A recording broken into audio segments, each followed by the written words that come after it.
The night the waves turned electric started out innocent enough. A light wind off the Atlantic, gulls diving low. The first gold shimmer of sunset warming the dunes I'd spent 30 years protecting. My name's Duke Johnson, and this stretch of sand, between the public chaos of Coral Key and the private rope line that runs behind my house, is mine. Paid for in sweat, paperwork, and more property taxes than I care to count. My wife Sarah calls it our slice of quiet. For 3 decades it was, until Karen Gilbert swept in like a hurricane with a blow-dryer.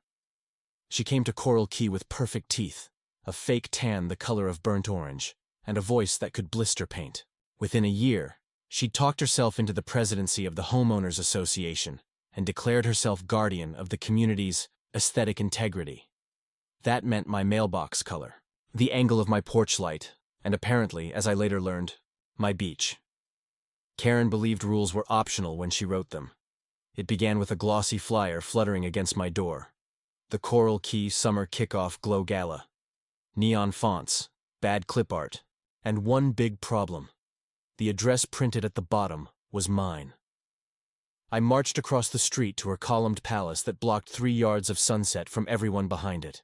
She opened the door holding a trembling dog that looked perpetually shocked to be alive. "Karen," I said, lifting the flyer, "this is on my property." She served me a practiced smile, all teeth, no warmth. "Duke, darling, community access builds neighborly spirit. Your rope and signs are so unfriendly." "I don't have a fence," I said evenly. "Just markers protecting dune grass, my dune grass, on my land." Karen peered over my shoulder toward the sea oats waving behind me. "That messy patch of weeds? We're improving it." The committee approved a new community boardwalk. "Those weeds hold the dune together," I said. "Move them, and the next hurricane relocates every house on this street into the Atlantic." She let out a sharp laugh, startling her dog. "Don't be so dramatic. We have a permit." She flashed a paper like a magician performing a cheap trick. I didn't blink. "I'll need a photo of that for my records." Her smile cracked. "That won't be necessary." I raised my phone. Silence swelled between us until pride folded faster than paper. She shoved the sheet at me. The flash from my camera made her flinch. "The party's tomorrow night," she said coldly. "I suggest you get with the program." The door slammed before I could answer. The permit, when magnified on my phone, was perfect Karen logic, signed by one K. Gilbert, president, authorized by the Coral Key Beautification Committee, a branch of the HOA that had less legal authority than a lemonade stand. That night, I called my lawyer, then the county planning office. Both confirmed what I already knew. The HOA had zero control over private beachfronts, and her little committee couldn't approve a trash pickup, let alone a boardwalk. My lawyer drafted a cease and desist that would singe her manicure, and I hammered fresh no trespassing signs every 10 feet along the beach until sweat ran down my spine. Sarah stood on the deck, watching, worry in her brown eyes. "Are you sure this is the way, Duke? She doesn't seem reasonable." "Reasonable people respect property lines," I said, driving another stake deep. "Unreasonable ones need proof more than warnings." The next morning came the invasion. 3 trucks rumbling in convoy. One flatbed hauling a stage, another stacked with speakers and lights, and the last a refrigerated truck humming with the cheap champagne she liked to brag about drinking. The workers, 6 men in identical shirts, unloaded straight across my rope line as if signs were suggestions. I walked out waving my deed. "Morning, fellas. You're on private land." The foreman, sunburned and unimpressed, tapped his clipboard. "Karen Gilbert hired us. Said everything's cleared." "It's not," I said, recording. "Turn around now, or it's trespassing," he grunted, motioned to his crew and muttered, "Just get it done." "Fine." I called the sheriff. An hour later, a young deputy arrived, spurs of inexperience shining brighter than his badge. I presented him the works, deed, survey, legal notice, and a video of the crew ignoring my warnings. He nodded through it with polite detachment until she arrived. Karen Gilbert glided down my beach like Cleopatra discovering sand, her sundress ghost white, sunglasses wider than dinner plates. "Officer." "Thank heavens," she sang. "This man is harassing my workers."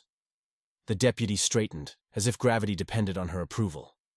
Karen poured honey over every word, describing me as a bitter old crank hoarding the community's resources. Instead of showing her fake permit, she hinted at calling his superior if he couldn't handle a neighborly misunderstanding. The kid folded like wet cardboard. "Sir," he said, "this looks like a civil matter between neighbors. HOA issue. We don't really get involved." "They're on my land with heavy machinery," I said, staring at him. That's criminal trespass, not a block party, he shrugged. Unless there's violence, my hands are tied. Try to work it out. Then he left, just turned and walked away, leaving me in the roar of generators. The foreman smirked, and the metallic clatter of stage parts resumed. I stood still, jaw locked, watching boot prints carve through the sea oats. Far out at sea, a bruised line of clouds was forming, a storm brewing, faint and mean. Fine, I muttered. Let her have her night. But as I turned to the house, I grabbed my camera bag. If the law wouldn't stop her, evidence would. By dusk, the glow gala arrived in full lunacy. The sun died in a spray of pink light, and hundreds of people surged over the dunes, dressed in whites and neons, crowding the beach until it looked radioactive under their UV floodlights. The bass hit first, a thump so deep it rattled dishes inside my kitchen. Sarah joined me on the deck, arms crossed, watching the nightmare unfold. She's really doing it, she whispered, eyes wide. Let her, I said, adjusting the zoom on my camera tripod. The screen filled with moving shapes, lights flashing over sand torn by footprints. More witnesses, more proof. Karen took the stage with a microphone, basking under string lights like a queen announcing conquest. Welcome, everyone, to Coral Key's first annual Gilbert Gala, she shouted.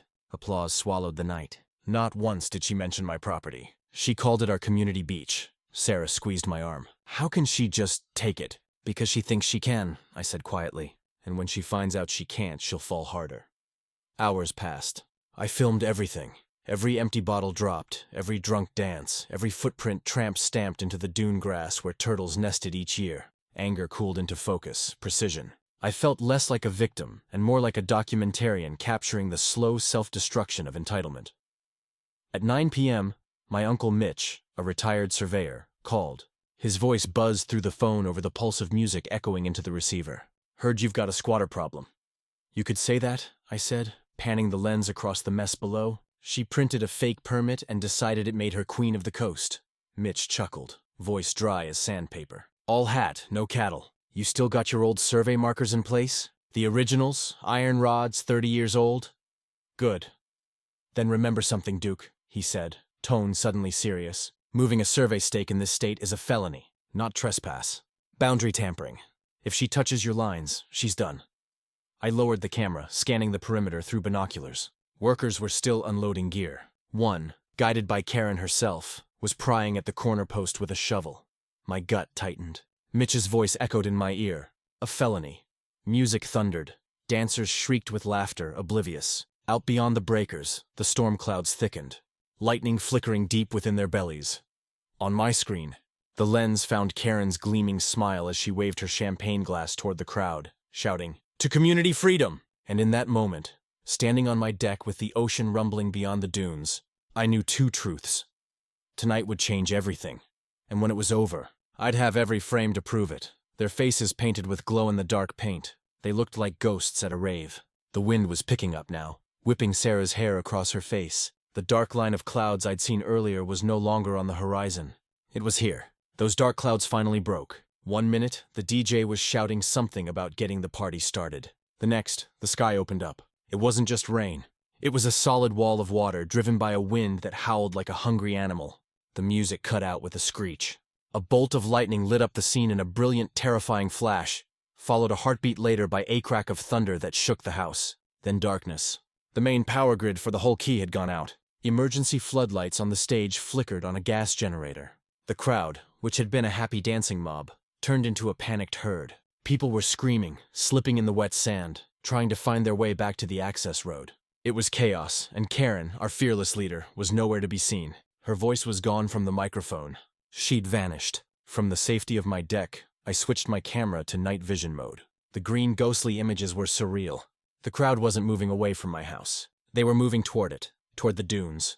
They were trying to shelter behind the wall of sand to get out of the wind. They scrambled up the slope, their feet sinking into the soft sand, tearing out the sea oats I had so carefully planted. They were destroying the one thing that was protecting all of us. I saw a group of them huddled together, their backs to the wind, right next to the marked Ophareia, where a loggerhead turtle had laid her eggs just a few weeks before. The small forced enclosure was the only thing separating them from 100 future hatchlings. Then I saw the red flashlights, a half-dozen of them, cutting through the rain. It was Karen's security team. They weren't directing people to safety. They were forming a line, pushing people back from the stage, trying to protect the expensive sound equipment. They were saving the speakers, not the people. Their fence trapped folks on the dune until it snapped. The wind gusted again, a monstrous physical force. I saw one of the large portable toilets tip over and roll down the beach toward the water. A tent that had been set up for drinks collapsed, its fabric flapping wildly. The generator powering the stage light sputtered and died, plunging the beach into absolute blackness, save for the strobing effect of the lightning. The screaming got louder. People were falling, tripping over abandoned chairs and coolers. It was a disaster.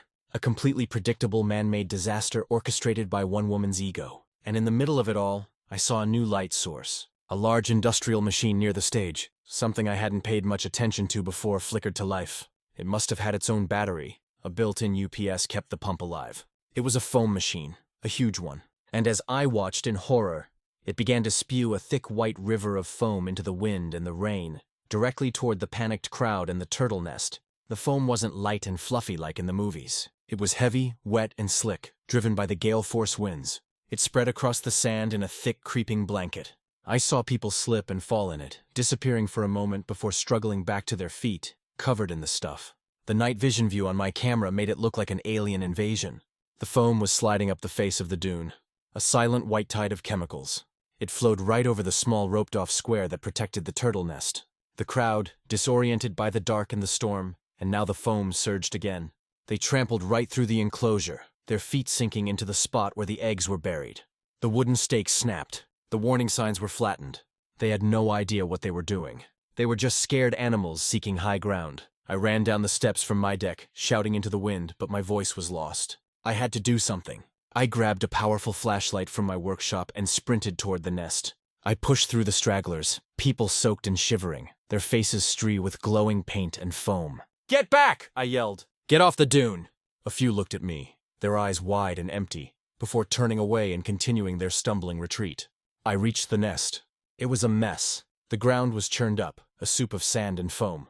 The protective screening I had placed over the eggs was gone, ripped away. It was impossible to tell how much damage had been done. I felt a surge of cold, hard anger that burned through the adrenaline. This was more than just trespassing now. This was a federal offense.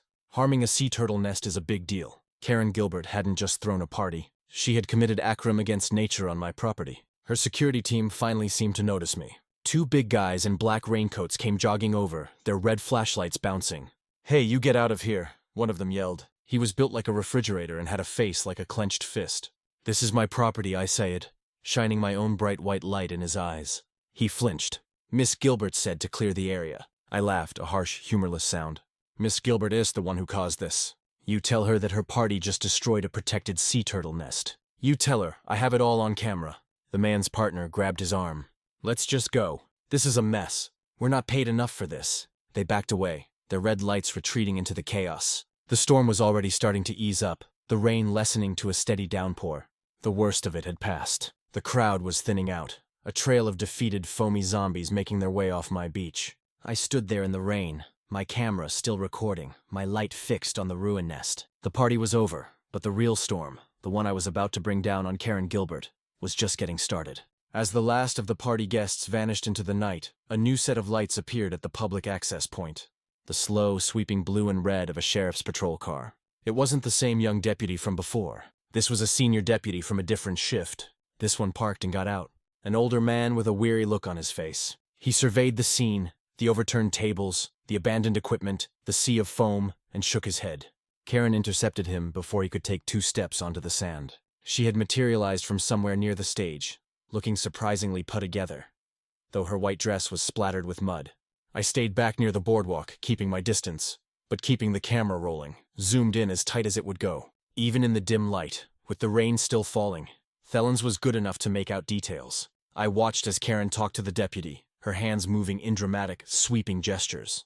She was pointing at the sky, at the ocean, at the wrecked party gear. She was playing the victim. The poor hostess whose lovely community event was ruined by an act of God. She didn't once look in my direction or acknowledge the trash dune behind her. The deputy listened patiently, his notepad getting soaked. He looked tired, like end-of-shift tired. After a few minutes of her performance, he started to walk away back toward his car. It looked like he was going to do exactly what the first deputy did. Nothing. He was going to write it up as weather damage and go home. But Karen stopped him. She put a hand on his arm and her voice became low and confidential. I couldn't hear the words, but I could see the change in her body language. This wasn't a performance for an audience anymore. This was a transaction. She reached into her designer handbag and pulled out a thick white envelope. A business envelope. It wasn't sealed. I saw her slide her thumb under the flap as if to show him it was full. She pressed it into his hand. From the access path, I heard someone whisper, "Did you see that?" It wasn't a subtle move. It was a blatant, arrogant gesture. She was buying his silence, his cooperation, his indifference, and she was doing it right out in the open, as if she were above being questioned. The deputy hesitated for only a second. His eyes flicked around the empty beach. He didn't see me. He didn't see the camera lens pointed directly at him. He took the envelope, folded it once, and slipped it into the inner pocket of his raincoat. He gave Karen a short curt nod. Then he turned and walked back to his car. No report filed, no questions asked. He drove away, leaving Karen standing alone amidst the wreckage of her party. She had a small, satisfied smile on her face. She thought she had won. She thought she had handled it. What she didn't know was that I had captured the entire exchange in crystal-clear, high-define video. The handshake, the envelope, the deputy pocketing the bribe, it was all there. And as I lowered my camera, my heart pounding with a grim sense of victory, I noticed something else. I wasn't the only one who saw it. About 50 yards away, tucked behind a thicket of sea grapes, a figure was scrambling away. It was a kid, maybe 16 or 17, wearing a hoodie, and just before he disappeared, he lowered the phone he had been holding up, the screen glowing in the dark. He had recorded it too. By sunrise, both videos were in the hands of the district attorney and internal affairs. The next morning, Thiessen came out as if nothing had happened. The beach was a disaster zone. The foam had mostly dissolved, leaving behind a sticky chemical residue on the sand. There was trash everywhere, but that wasn't the first thing I saw. The first thing I saw were the new stakes. 4 bright pink survey stakes driven deep into the sand, forming a large rectangle that encompassed not just the dune, but a 20ft strip of my backyard right up to the edge of my deck. Tied to the stake nearest my boardwalk was a plastic sleeve. Inside was a letter. It was from a law firm I'd never heard of. It was a cease and desist order. It claimed that according to a revised HOA community plat, the dune was designated common property for erosion control management. It accused me of sand hoarding and illegally blocking community access. It ordered me to remove my unauthorized plantings, my sea oats, and my boardwalk within 48 hours, or the HOA would do it for me and bill me for the cost. I stared at the letter sand hoarding. It was the most ridiculous thing I had ever heard. This wasn't just an escalation. This was a declaration of war. Karen wasn't just trying to bully me. She was trying to steal my land with forged documents and a hired gun of a lawyer. The bribe I had filmed the night before suddenly made perfect sense. It wasn't just to make the party problem go away. It was to ensure that when I called the cops about this, they would once again tell me it was a civil matter. She was trying to box me in to make it my word against the HOA, and by extension the law she had just purchased. I walked the new property line she had invented. The pink stakes were cheap wooden dowels spray-painted.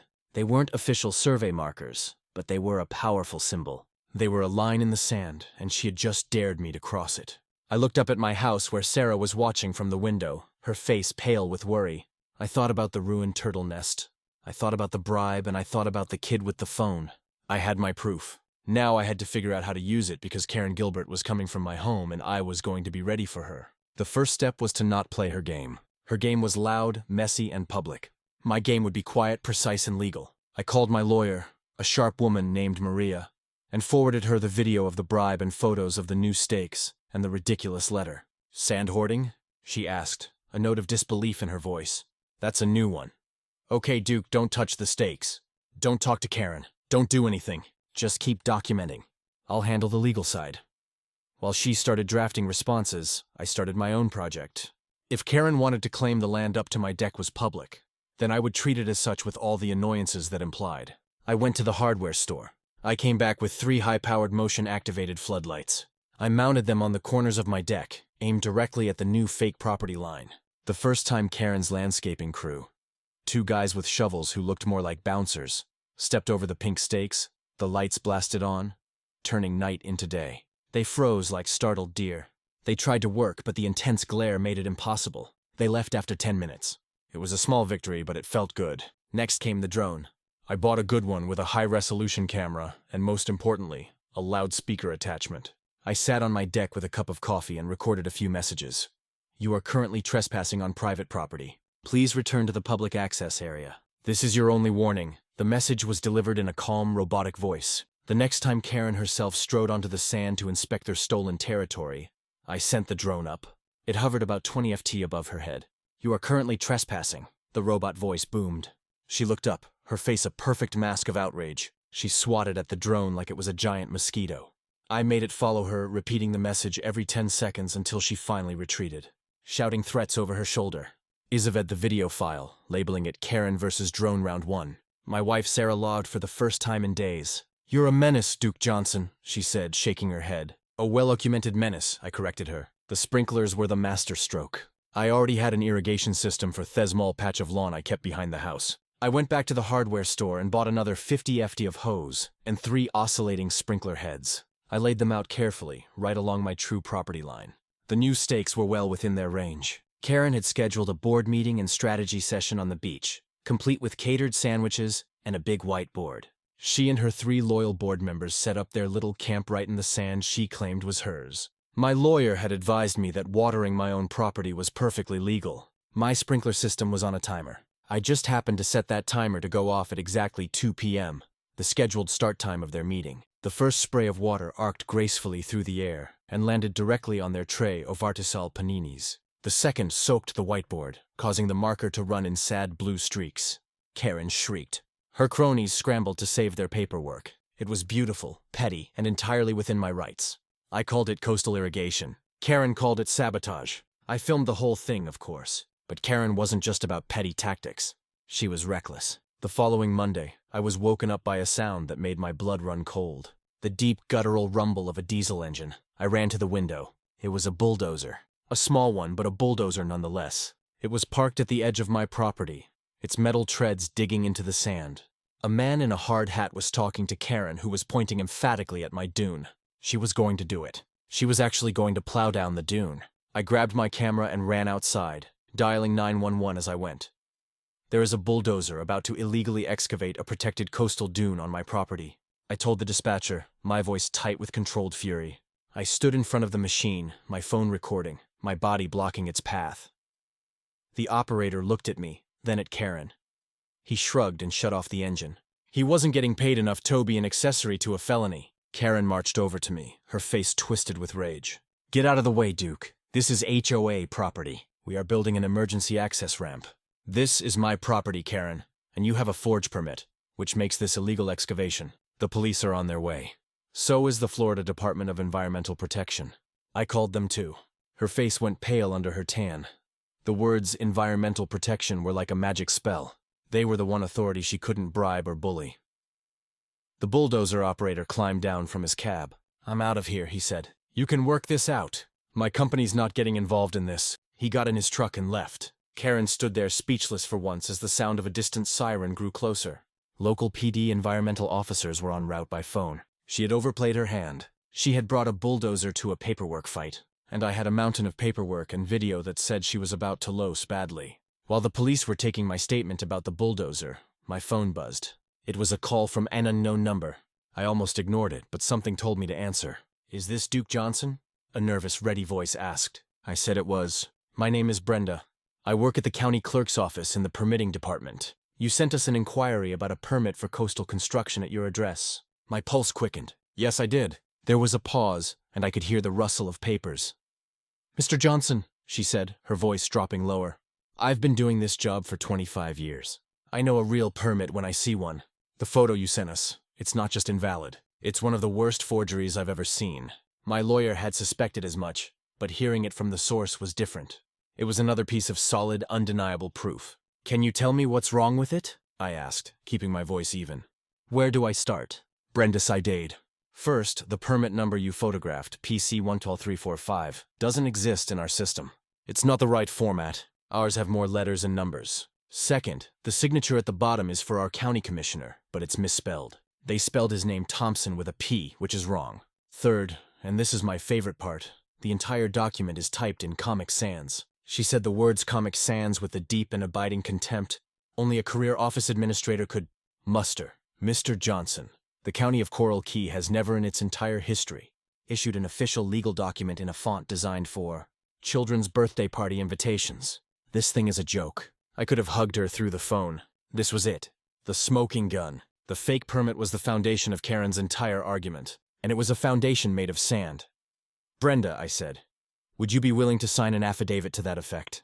A sworn statement from my lawyer. I heard her take a deep breath. Testifying against someone like Karen Gilbert, even in writing, could have consequences in Asmal community. "That woman," Brenda said after a moment, "tried to get my cousin's bake shop shut down last year because she said their scones were aesthetically displeasing." "Yes, Mr. Johnson, I'll sign the affidavit. Send me the paperwork." We hung up and I stood there looking at the deep tracks the bulldozer had left on the edge of my property. Karen was still arguing with the police officers, her voice shrill and indignant. They weren't buying it this time. They had the report from the first bulldozer incident. They had my trespassing complaints. They were taking notes. They were creating their own paper trail. I felt a sense of momentum, like a tide turning in my favor. For weeks, it had been me against her. Now I had allies I didn't even know. The lawyer, the county clerk, the kid who filmed the bribe. The truth was starting to build its own army. I sent a quick text to my lawyer. "Permit is a confirmed forgery. Affidavit on the way." Her reply was instant. "Excellent. This moves things from civil to criminal. Let's see how Mrs. B. Gilbert likes a fraud investigation." Karen must have seen the look on my face because her tirade faltered. She shot me a look of pure venom. She knew she was losing control. She was used to winning by being the loudest person in the room. But she was in a different room now, one made of laws and evidence, and her voice was getting smaller and smaller. That night, I was reviewing the drone footage from the sprinkler incident when an email popped up. The subject line was blank. The sender was an anonymous, encrypted address. I almost deleted it, thinking it was spam, but my gut told me to open it. The email contained a single sentence: "She's stealing from all of us." Attached was a single file, a spreadsheet named HOA Ledger Private XLSX. My hands were shaking slightly as I downloaded and opened it. It was a detailed accounting of the Coral Key HOA's finances for the past 2 years, and it was a horror story. There were line items for thousands of dollars spent on things like Dunras consultation, beach, replenishment analysis, and coastal engineering surveys. These were all services that had supposedly been performed on the very dune she was trying to destroy. Of course, no consultants, analysts, or engineers had ever set foot on my property. The payments were the most damning part. Every single one of them, totaling over $80,000, had been made to the same company, Gilbert Coastal Solutions, LLC. A quick search of the state's business registry told me everything I needed to know. The LLC was registered just 2 years ago. The sole officer and registered agent was Karen Gilbert. She hadn't just been trying to steal my land to build her stupid boardwalk. She had been using the threat of erosion, a threat she was actively trying to create by destroying my dune as a pretext to funnel HOA dues directly into her own pocket. She was inventing a problem, billing the community to solve it, and then paying herself. It was a perfect vicious circle of fraud. The anonymous email was from a whistleblower. Someone on the inside had finally had enough, and they had just handed me the evidence to burn her entire empire to the ground. I knew who it had to be. Arthur Pendleton, the HOA treasurer. He was a quiet man, a retired accountant who always seemed terrified of Karen at the annual meetings. He was a numbers guy, a man of order. Her chaotic criminal bookkeeping must have been eating him alive. The next morning, I took a chance. I walked over to his small, tidy house at the far end of the neighborhood. He answered the door, looking like he hadn't slept in a week. His eyes were wide with fear. "Mr. Johnson," he whispered, pulling me inside and quickly closing the door. "Did you get it?" I nodded. "I got it, Arthur. Thank you." He collapsed into a chair, his head in his hands. "I couldn't let it go on," he said, his voice muffled. "She's a thief. She bullies everyone when she threatened to put a lien on the Miller's house because their dog barked too much. That was it for me. I couldn't be a part of it anymore." He led me to his study. On the table were stacks of physical ledgers and bank statements going back 3 years. "This is the real stuff," he said, tapping a thick leather-bound book. "These are my records, what she submits to the board is fiction." He showed me the discrepancies, the inflated invoices from her shell company, the kickbacks from the landscaping company that she hired to do all the community work, a company owned by her brother-in-law. It was worse than I thought. It wasn't just my dune. She was grifting the entire community. Landscaping fees, pool maintenance, insurance premiums. She was getting a piece of everything. Arthur had documented it all with the meticulous precision of a career accountant. He was terrified, but he was also brave. He had chosen justice over peace. He had decided that the proof mattered more than the power she held over him. "I will go to the district attorney with you," he said, his voice gaining a little strength. "I will testify. I'll bring all of this." He gestured to the mountain of paper on his table. It was more than enough to sink her. We had the forged permit for fraud. We had the ledgers for embezzlement. We had the video for bribery. And I still had the evidence of the damaged turtle nest. The net was closing around her. But I had a feeling Karen Gilbert wasn't the type to go down without a fight. She was cornered, and a cornered animal is the most dangerous kind. I thanked Arthur, told him my lawyer would be in touch, and walked home. The air felt different, clearer. The fight wasn't just about my small patch of sand anymore. It was about an entire community she held hostage, and we finally had the weapons to set it free. With Arthur's evidence, my lawyer scheduled a meeting with an investigator at the district attorney's office. But before that could happen, another state agency showed up at my door, the Florida Fish and Wildlife Conservation Commission. I had filed a report about the turtle nest the day after the storm, complete with my video evidence. It had taken them a week to assign an officer, but when they did, they sent a serious one. Officer Ramirez was a woman who looked like she spent her life outdoors. She had a non-nonsense air about her and eyes that missed nothing. I walked her down to the nest site. The area was still a mess. The churned-up sand and snapped stakes told the story. I showed her my video from the night of the storm. She watched the whole thing on my phone, her expression grim. She saw the foam machine, the panicked crowd, the trampling. "This is bad," she said, her voice low. "This is very bad." She took her own photos, collected sand samples to test for chemicals from the foam, and made detailed notes. She was particularly interested in the survey stakes. Not Karen's pink ones, but my original official iron survey rods that marked the corners of my property. I showed her where they were, hidden under a bit of sand and grass. Then I showed her the photos I took the morning after the party and the photos from the day before. We compared them. Time-stamped photos before and after told the story. It was clear one of the stakes near the turtle nest had been moved. Not by much, only about a foot.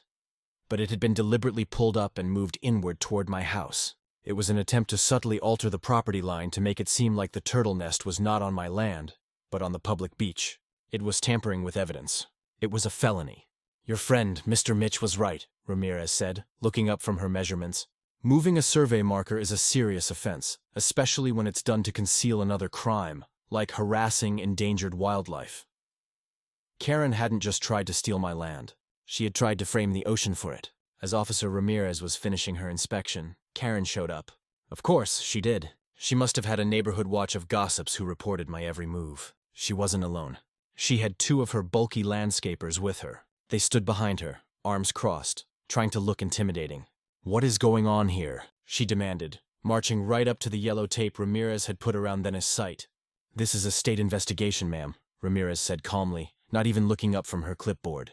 "Please stay behind the tape," Karen scoffed. "An investigation into what? A little storm damage? This is ridiculous. This is community property, and Duke here is just trying to cause trouble because he lost his precious view." I stayed quiet. I let Karen talk. The more she talked, the deeper the holes she dug. "Those turtle nests are a nuisance anyway," she continued, waving a dismissive hand. "They just attract flies and get in the way of progress." Officer Ramirez stopped writing. She looked up at Karen. "Here he's cold. Ma'am, harassing a protected species is a third-degree felony in this state. I suggest you choose your next words very carefully." That's when things got ugly. Karen, realizing she had no power over this woman, turned her anger on me. "This is all your fault," she shrieked, her voice cracking. "You and your stupid camera." She pointed a finger at me, her hand shaking. "You're the one who should be investigated." She took a step toward me, her face contorted in a mask of rage. One of her goons stepped forward with her. He was trying to get between me and the boardwalk to block my path back to my house. I stood my ground. "Back off, Karen," I said, my voice low and steady. He didn't listen. He gave me a hard shove in the chest. "You heard the lady?" he grunted. I stumbled back a step. I'm not a fighter, but I'm not a pushover either. I shoved him back harder, hands open, no swing, just space. He tripped over a piece of driftwood and went down on one knee. It wasn't a punch. It wasn't a brawl. It was just a clumsy, angry scuffle by the W's edge. But it was enough. Officer Ramirez immediately spoke into her radio. "Requesting local PD backup, I have a civilian altercation." The other goons started to move toward me, but Ramirez stepped between us. "Everybody stay where you are," she commanded, her hand resting on the sidearm at her hip. She had that tone of voice that allows for no argument. We all froze. Within minutes, 2 police cars were there, lights flashing. The same older deputy from the night of the bribe stepped out of one of them. His eyes met mine, and I saw a flicker of something. Recognition, maybe fear. He saw Officer Ramirez. He saw the crime scene tape, and he knew this wasn't something a white envelope could fix. They separated us, took statements. Karen lied, of course, claiming I assaulted her employee. Her goon claimed he was just creating a safety barrier. I told the truth. Anik knew my video camera, still sitting on my deck and recording the whole scene, would back me up. No one was arrested, but reports were filed. It was another piece of the puzzle. Assault, intimidation. It showed a pattern. Karen Gilbert wasn't just a fraud and a bully. She was becoming violent. And now we had everything we needed to take to the DA. The fight was leaving the beach and heading for a courtroom. The district attorney's office moved faster than I expected. My lawyer, Maria, bundled everything together into one terrifyingly neat package. Arthur's financial record showing embezzlement and fraud. Brenda's affidavit confirming the forge permit. My videos of the trespassing, the destruction, the sprinkler incident, and the drone warnings. The official police reports from the bulldozer and the scuffle. And Officer Ramirez's comprehensive report from the Fish and Wildlife Commission, which officially concluded that the turtle nest had been criminally harassed, and the survey stake had been deliberately tampered with. The cherry on top was the video of the bribe. Maria had tracked down the teenager who filmed it. His name was Leo, and he was the son of one of Karen's neighbors, a family she had been finding for the color of their trash cans. Leo was eager to help. His video shot from a different angle was even clearer than mine. He had captured the deputy's face and the exact moment the envelope went into his pocket. Karen was arrested. It was quiet, no sirens. An investigator just showed up at her door one morning with a warrant. They didn't even put her in handcuffs. It was a non-violent warrant service, but the entire neighborhood saw it. The queen was being dethroned. Charges: grand theft, embezzlement, forgery, bribery of a public official, plus 2 environmental felonies. The deputy was suspended pending an internal investigation. The HOA was in chaos. Theater board members, the ones who had been her loyal followers, suddenly claimed they had no idea what was going on. They were just as shocked as everyone else, they said. Arthur and I knew better.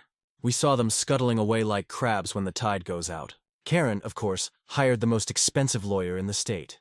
A man with a silver mane of hair and a 1,000 suit who specialized in making rich people's problems disappear. Their strategy was clear from the beginning. Delay, deny, and paint Karen as the victim of a vindictive neighbor, me, and a simple misunderstanding. They offered a plea bargain. She would plead no contest to a single misdemeanor charge of improper record-keeping. She would pay a fine and step down as HOA president. The other more serious charges would be dropped. The prosecutor was tempted. It was a guaranteed conviction, and court cases are expensive and time-consuming. Maria called me furious. They're going to let her walk, she said. A slap on the wrist after everything she did. I felt a cold knot in my stomach. Was this it? Was this where power proved it was stronger than proof? No, I said, we don't accept. We have more than enough to convict. We go to trial. There was a pre-trial hearing to discuss the plea offer. I was there. Arthur was there. Leo and his parents were there. Karen sat at the defendant's table looking calm and confident. She was wearing a cream-colored suit, the picture of innocence. They called it a misunderstanding. We called witnesses. The judge, a woman named Evans with a reputation for being tough but fair, listened without expression. The prosecutor presented the plea deal. Judge Evans looked it over, her brow furrowed. A single misdemeanor? She asked, her voice sharp. For a dozen potential felonies? Karen's lawyer started to speak, but the judge held up a hand. I've read the file, counselor. I've seen the evidence list. This deal seems inadequate. That was Maria's cue. Your Honor, she said, standing up. The state's offer does not reflect the severity of the crimes, nor the mountain of evidence against the defendant. Evidence the defendant believes she can suppress. Karen's lawyer shot to his feet. Objection. Counsel is speculating. Judge Evans waved him down. Let her speak. Maria nodded. Your Honor, we believe a key piece of evidence demonstrates a pattern of criminal intent that makes this plea bargain an insult to justice. With the court's permission, I'd like to play a short video. The judge agreed. The courtroom lights dimmed. A large screen descended from the ceiling. And there it was. Leo's video. Sharp, steady, undeniable. The dark beach, the flashing police lights, Karen talking to the deputy, and the white envelope passing from her hand to his. The courtroom was dead silent.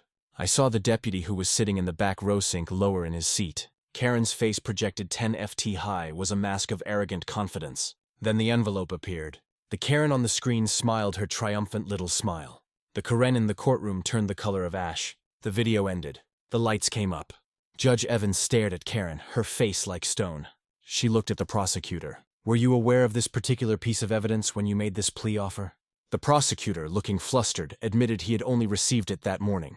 Judge Evans turned back to Karen's lawyer. Counselor, she said, her voice dripping with ice, is your client still interested in this plea agreement? The lawyer was speechless. He opened his mouth, but no words came out. The judge didn't wait for an answer. "Plea offer is rejected by the court," she snapped, banging her gavel so hard it echoed in the silent room. "This case will proceed to trial on all original charges. And I'm adding one more. Bribery of a public official. Bail is set at $250,000. We are done here." She stood up and swept out of the courtroom. Karen just sat there, her perfect composure finally shattered. She looked small and lost. The proof hadn't just spoken. It had roared, and everyone had heard it. The trial was a foreclosure on Karen's entire life of lies. Her expensive lawyer tried every trick in the book. He tried to paint me as a hostile crank, obsessed with property lines. He tried to portray Arthur as a disgruntled, incompetent treasurer trying to cover his own mistakes. He argued the bribe was just a donation to the police benevolent fund. He claimed the bulldozer was for a community safety project. But the evidence was relentless. One by one, the pieces fell into place, each one locking her into a cage of her own making. Brenda, the county clerk, took the stand and calmly dismantled the forge permit, calling Theos of Comic Sans an insult to bureaucracy. Arthur, no longer timid, walked the jury through his ledgers, showing with perfect clarity how the money flowed from the HOA's accounts into Karen's shell company. His testimony was a masterclass in quiet, factual devastation. Officer Ramirez was next. She presented her plaster casts of the bulldozer treads inside my property line. She showed the lab results from the foam, which contained chemicals harmful to marine life. Then she brought out the survey stakes, the official iron rod and the cheap pink wooden one. She demonstrated using maps and photographs show the official stake had been moved to exclude the turtle nest from my property. The prosecutor asked her, "In your professional opinion, could this have been caused by the storm?" Ramirez looked at the jury. "No, sir. A storm surge might wash a stake away. It wouldn't pull it up cleanly and plant it a foot to the left. This was done by Apperson." Then came Leo. The teenager was nervous, but he told his story clearly. He explained how Karen had been harassing his family and how he just wanted to get some proof. When the prosecutor played his video of the bribe, the jury was captivated. You could feel the mood in the room shift. It was no longer a complicated case about property disputes. It was a simple story about a bully who thought she was above the law. The final witness was me. Karen's lawyer cross-examined me for nearly 4 hours. He tried to twist my words. He brought up the drone, the sprinklers, the floodlights, trying to make me look like the aggressor. I just stayed calm. I answered every question with a simple, "Yes, I did that, and here's the video." I explained that every action I took was on my own property and was a direct response to her illegal trespassing. "She brought a bulldozer, sir," I said, looking at the lawyer. "I brought a sprinkler." I think my response was pretty measured. When he was finally done, I could tell he had scored no points. I had my proof and I had mystery, and they were the same thing. Karen never took the stand. Her lawyer wouldn't risk it. He knew she would lie, and he knew the prosecutor would tear her apart. Her silence was its own confession. The jury was out for less than 2 hours. When they came back, their faces were grim. The foreman stood up and read the verdict. On the charge of grand theft, we the jury find the defendant guilty. On the charge of forgery, we find the defendant guilty. On the charge of bribery, we find the defendant guilty. He went on down the entire list. Guilty, guilty, guilty. Karen didn't cry. She didn't react at all. She just stared straight ahead as if she were watching a movie about someone else's life. At the sentencing hearing a week later, Judge Evans delivered the final blow. She spoke about the sanctity of a person's home, the public trust Karen had violated, and the arrogance of her crimes. "You didn't just steal money, Ms. Gilbert," the judge said, her voice ringing with authority. "You stole your neighbor's peace. You stole a piece of the public's natural heritage. You tried to corrupt a police officer. You believed that your power and your position made you immune to the rules. Today, you learned that you were wrong." She sentenced her to 4 years in state prison, plus full restitution and fines. She also ordered her to pay full restitution to the HOA and a separate substantial fine to me for the cost of repairing the dune. The story has an epilogue, as most stories do. Karen Gilbert went to prison. The silver-haired lawyer filed an appeal, but it went nowhere. The corrupt deputy was fired and faced his own criminal charges. The Coral Key HOA was placed into temporary receivership by the state. The old board members were all forced to resign in disgrace. A special election was held. Arthur Pendleton, the quiet accountant who found his courage, was elected the new president. His first act was to hire an independent auditor and implement a new system of total financial transparency. The reign of terror was over. The community started to heal. I used the restitution money Karen was forced to pay to hire a real coastal restoration company. They brought in truckloads of new sand and thousands of tiny sea oat seedlings. Neighbors I had never even spoken to before showed up to help me plant them. We worked for a whole weekend. Men, women, and even Leo, the kid with the camera phone, rebuilding what his family's tormentor had destroyed. The dune began to grow back, stronger than before. My little rope line and my polite signs went back up. And this time, everyone respected them. The thumping bass was gone, just waves and gals. A few months later, late one summer evening, Sarah and I were sitting on our deck. The sun was setting, painting the sky in shades of orange and purple. We watched as a tiny shape made its way across the sand. Then another, and another. A stream of baby sea turtles emerging from a new protected nest was making its determined march to the sea. They were tiny, vulnerable, and perfect. We watched until the last one had disappeared into the surf. Sarah took my hand. "You did a good thing, Duke," she said softly. I looked out at the ocean, at the place where my property line met the endless water. The fight had been long and ugly. It had cost me time and peace of mind. But standing there watching that new life begin, I knew it was worth it. I had been asked a question in a way. Proof wins if you finish the fight. Be stubborn enough to gather it and brave enough to see it through. Justice isn't something you're given. It's something you have to build one piece of evidence at a time.